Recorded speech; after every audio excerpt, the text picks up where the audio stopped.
Hello everyone, welcome to another guide.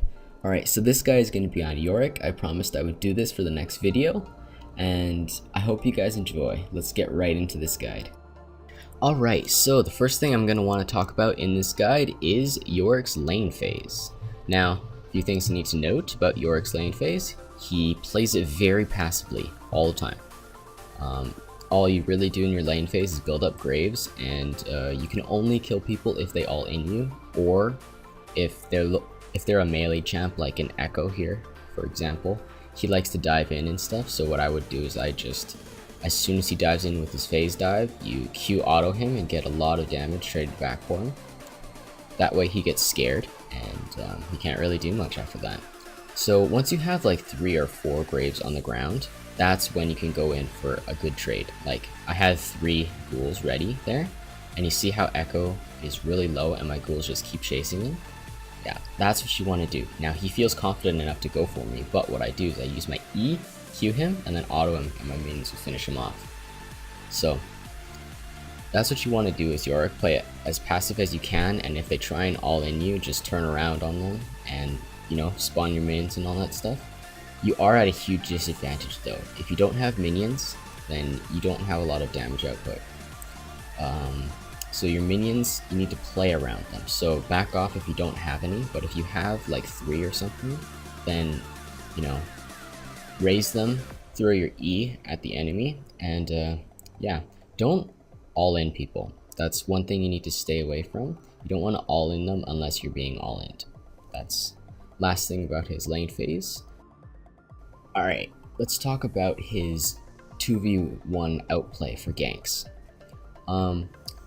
This is only possible if you get ganked when you're level 6, because when you're level 6, you have your maiden, and your maiden just gives you a whole ton of damage, and to me it doesn't make sense because your maiden just bonuses your damage and stuff, so it makes it really easy for you to focus down one person and then, oh hey, it's a 1v1 now. So the maiden's pretty much like a spawnable ADC.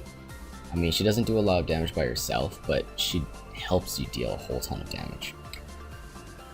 Alright, so the next thing I want to talk about with Yorick is his team fights. The things you want to pay attention to is if you have an opportunity to split push, or if you can clean up a fight or start a fight or something. Yorick's very versatile in that. So what you want to look for is if the minions in the top lane are really pushed out, that's when you want to put your maiden there. And about the maiden will follow you if there's no more minions to attack. So you gotta let the maiden have minions to attack, leave her there, walk away to the team fight, and then that's how you make your maiden split push.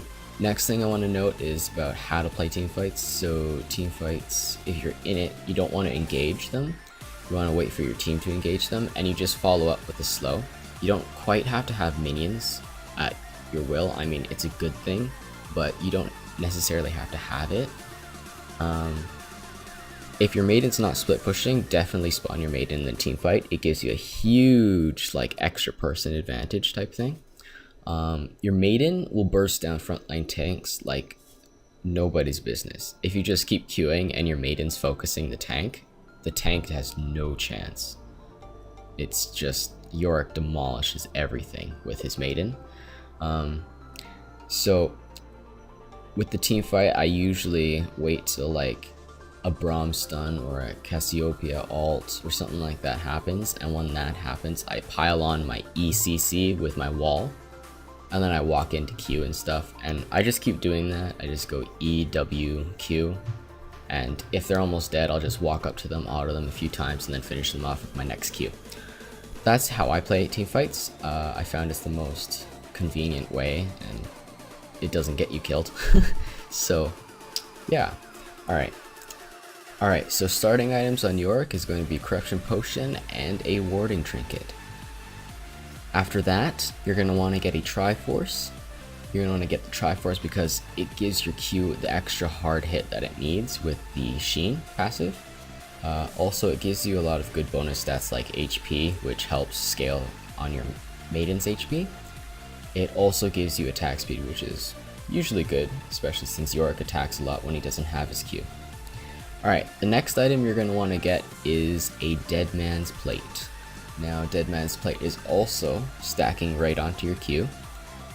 It usually helps to get a Dead Man's because it gives you the extra tank stats, like the HP, and depending, the armor can be useful if you're against like a Darius or someone. Alright, next item is going to be Mercury Treads. Now, you want the Mercury Treads for the slow resist, so you can walk up to people, especially if you're against like a Ashe or someone. It'll really help. Next item is going to be Spirit Visage. I usually get this item because of the health regen that it gives and the extra health. Sometimes, especially if I'm against an AP top laner, I usually get this earlier because I need the extra magic resistance. Alright, so the next item that I get after that is a Randuin's Omen. This is usually good for the slow and the extra crit resistance. It's also good for the armor as well. Next item is going to be an option between either a Titanic Hydra or a ZZ Rot Portal. I usually go for the ZZ Rot Portal because of the extra minions, so you can have like 5, 6, 7 minions out at a time because you have the ZZ Rot minions and you have your own minions, plus you can have a Maiden, right? Titanic though is good for auto attack resets, and it can also help you hit harder with your Q as well. And it gives you that little lifesteal stat plus the tank stats. Alright, that is Yorick's items. Next we're going to talk about his runes. Alright, these are the runes that I use for Yorick. I use 9 physical damage marks, 9 armor seals, 6 health glyphs, and 3 cooldown glyphs. Plus, I get 3 attack damage quintessences. Alright, for Yorick's Masteries, I go 0, 12, 18, and the 2 mastery points that I want to highlight are the Swiftness Mastery and the Undying Mastery. Swiftness for the fact that you need to run up to people, and if they have slows, you'll be running really fast at them. And Undying for the fact that if you take a lot of damage on your way running up to them, that you'll have a heal when you Q them. This is the skill order that I use for Yorick. I max Q first, max E second, max W last, and put a point into my R every time I can.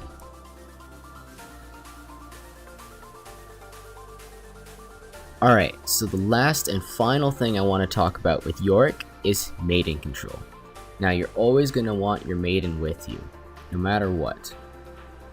I mean, there's some times when there's opportunities that your team and you are doing well, and you have a chance to let your Maiden split push and you go in and join a team fight.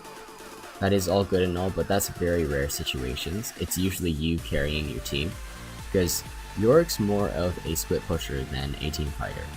I mean, he is good in team fights, but he is more useful split pushing than he is team fighting.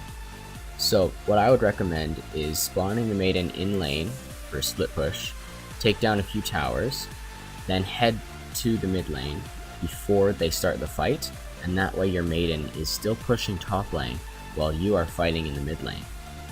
You do want to be careful though, because your Maiden helps you deal a large portion of your damage, so don't expect your Qs to be hitting as hard as they do when your Maiden's there. Thank you so much for taking your time to watch this guide. I hope it helped, and I will see you in the next guide. I'm going to be doing a guide on the new champion coming out called, I think it's like Ivern or something. So when he comes out, be expecting to see my guide for him.